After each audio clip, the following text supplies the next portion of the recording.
Dr. Kennelly Ho, who is the designated stroke lead from the Division of Neurology, and I are both co-chairs for the Fraser Health Stroke Strategy Committee. We're comprised of leaders from all programs, which include Emerge, Medicine, Primary, Rehab, Home Health, and we meet monthly to review regional indicators and develop strategies to improve best practice across the region.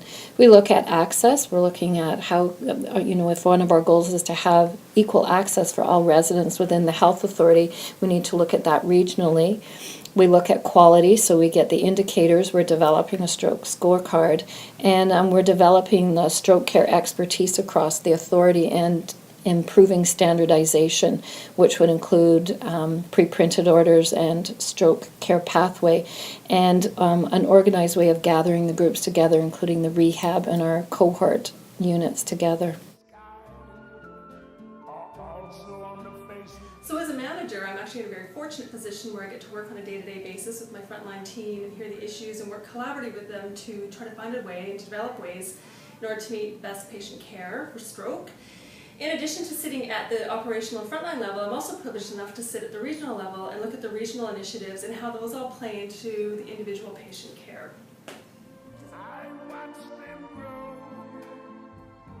So I think that the clinical practice leader's role is to not necessarily be the expert on everything in that profession, but have a very broad foundation of that knowledge, skill set, but also be available to anyone within that professional practice. As you go along. The challenge with my role, because that's one of my roles as a clinical supervisor, is to get people's knowledge up to date, keeping sure it's up to date, keeping sure that we're getting best practice. But I myself carry a full-time caseload, so in order to do that teaching, with the team, medically, functionally, if there's any social issues, the patient care coordinator typically is the central point of contact. And during rounds when we're assessing barriers to discharge, the patient care coordinator can help delegate a member of allied health, whether it's social work or OT or PT, to work towards addressing those barriers and getting our patients on the road to recovery and getting them home. When we started collecting data for the stroke unit as an occupational therapist, I assisted in determining what measurement tools we were going to use, assessments that's more evidence-based, and so we collected. Language pathologists themselves are members of a number of different teams, and so they will bring back information that they get from their meetings to me and share it with the group, and we learn from each other. Well, I think as a team, we on different levels, we may look at our day-to-day interaction where we have our daily rounds and we identify some of the different patients that we need to maybe change a care plan or make some different changes for them. But in a more formal way, we've also been doing, I'm involved with the team is involved with the Care Matters, and through that we've identified some important changes that we can make. I watch them grow. For example, today we had some discussions about patients who come into the acute stroke unit, and then as they move through to high intensity rehab, there may be some challenges around swallowing that haven't been met, or how we are going to meet those. So our speech language pathologists can have conversations with each other about how we might propose changes to how we do things as a greater team. And so when we talk about visioning, I think visioning is very much a collaborative process. I've been fortunate enough to be involved in the Surrey redevelopment and the neurology unit, which houses our new stroke unit as of June 2014.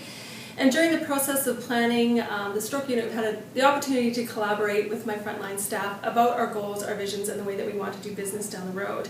And so this has given me a really great opportunity and some insight as to how we can move forward not only at the unit level, but also at the regional level by including our clinical frontline staff along with our leadership in our development of our vision for the future.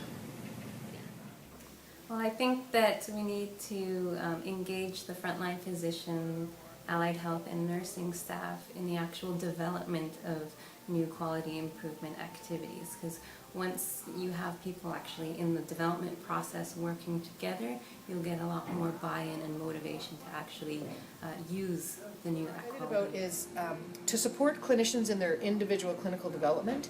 What we do as a READY program is twice a year we get all the clinicians in the room together, which is why we're here right now, to focus on what are the learning needs and what supports do they have available. We don't have a regional practice leader, but we do have a group of practice leaders who are all speech-language pathology practice leaders, and we meet and we do an annual planning session to set our own direction and goals.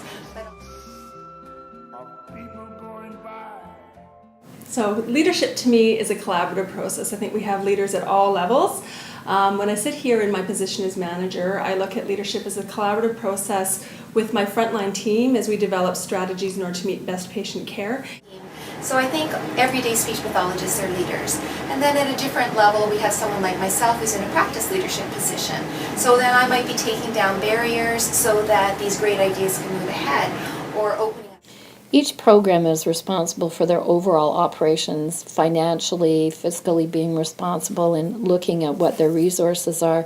And so sometimes we might have a challenge where within the stroke steering, we see that a particular strategy is our priority, but within a program as a whole, that might not surface to the top as a priority because they've got so many demands within the service.